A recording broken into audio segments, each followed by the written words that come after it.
Give us a little bit of insight into what it takes to set up a Lucky Strikes gig. How many people are involved in a Lucky Strikes gig from inception through to that encore? Yeah, a lot. So first of all, you've got your booking agent. So your booking agent gets you the gig. Say it's somewhere out of town, so it's not a local gig. You've got a booking agent who organises that gig for you, gets the gig, and negotiates your fee. You then have a promoter in that town who's putting on the gig that puts up all the flyers and the posters. You've then got the band members involved in the band, and you've got to organise the band so that everyone can make that date and that gig. You then have to organise transport, so you might have to rent a van hire company, or you might have to, sub one of your friends to come and drive you up there, or find someone to take you up there if you've got a lot of kit. You've then got to rely on Facebook and Twitter and the people that do that, whether it's someone in your band, someone outside your band, to promote that and to get people interested. You rely on fans and people in those towns, or people who might know people in that town that like you, to spread the word. So you rely on the audience, you rely on fans, you rely on music lovers. Depending what level you're at, you might also rely on PR, media. If you're doing a tour, you want to promote a tour. If you're playing Newcastle, you want people in Newcastle to know that you're arriving, or the promoter might need to work with a PR company to get that gig. You've then got a sound man, you might have a lighting man, you've got the people that work behind the bar. I mean, there's hundreds, literally hundreds. Right, okay, so there's so many people behind that one performance. Yeah. Excellent, okay. And that behind the scenes stuff, does that, the more you learn about what those people do, does that give you more of an appreciation for what they do? And yeah, totally. I think making music in a band and going on tour and making albums, it is a team. It's totally a team effort, and that's not just about the musicians, that's about the whole structure. You need to trust somebody who's booking you gigs, for example, and that there's going to be a bed at the end of the night. You can't just go somewhere and expect to find somewhere to sleep. You rely on people to help you with that. You rely on, the promoter to make sure that people turn up to the gig. You rely on, merchandising people to help you sell your merch at the gig, or create really cool looking CDs or vinyl to sell. Okay. So you're doing really well with the Lucky Strikes, you're doing well as a solo performer as well. Yeah. What about people who are starting out who don't have booking agents and things like that yet?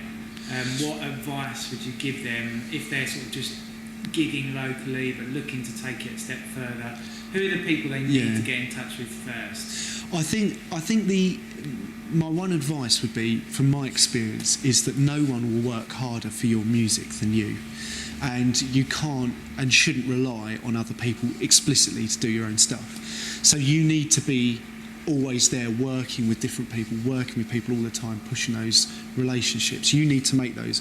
People won't necessarily come to you. You need to do that, and a resource for you to do that, to enable you to contact those people, I think would be great. So my advice, anyway, for people to go beyond maybe a local scene is to talk to promoters in different towns and cities will put on their gigs, and you don't need a booking agent to promote those people. So if you know someone in another city, in another town, ask them whether they know of any good gig nights, and then you need to get in touch with those people direct. So, but that can be a real troublesome thing because, Does that give you a bit of confidence, a bit of reassurance that you now know people that can help you if you need advice? Yeah, totally. I think Southend is one of the best places to be musically. I've been all over, and I've never met so many musicians in one place. And I play with lots of bands, go to London and play with bands, and they can't find a bass player for love and money. And they live in one of the biggest music cities in the world. But yet, Southend, you could just throw a stone, you can hit any type of musician, you can get them on board. So yeah, I feel very much a part of a community in Southend. And that kind of sort of knowing that those people are around you, that you've got those contacts, is a sort of source of support. Yeah, totally. And when the Strikes go on tour, a lot of the stuff that we do is Southend based. We record in Southend mainly. When we go on tour, it's people from Southend help us get the gigs, and it's a real hub.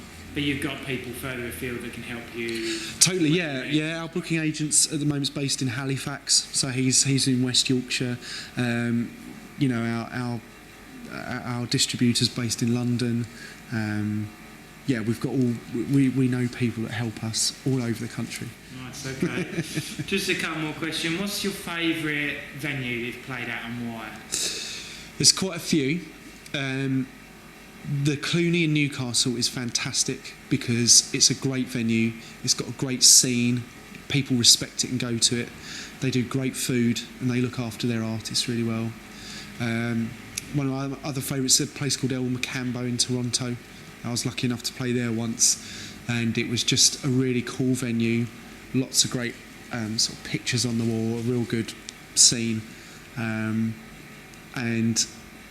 probably the Railway in Southend as well. Where we are right now doing this interview. Fantastic. Okay, last question. Do you think having a dedicated place where people can go and find other people in the music industry of all different levels, do you think that would be a useful tool for a musician and other people related to the music industry? Yeah, I'm surprised it's not already happened because, you know, music, it's a cooperative thing. You know, we're all in it together. We all work to bring our music to people and we all should be helping each other out. So, yeah, I think it would be a great idea. Excellent. Fantastic. All right, Matt, well, thanks very much for your time. Appreciate Thank you. it. Thank you. Good luck with the upcoming gigs. Cheers. Thank you very much. Cheers. Hello, I'm MG Boulter. Tap in.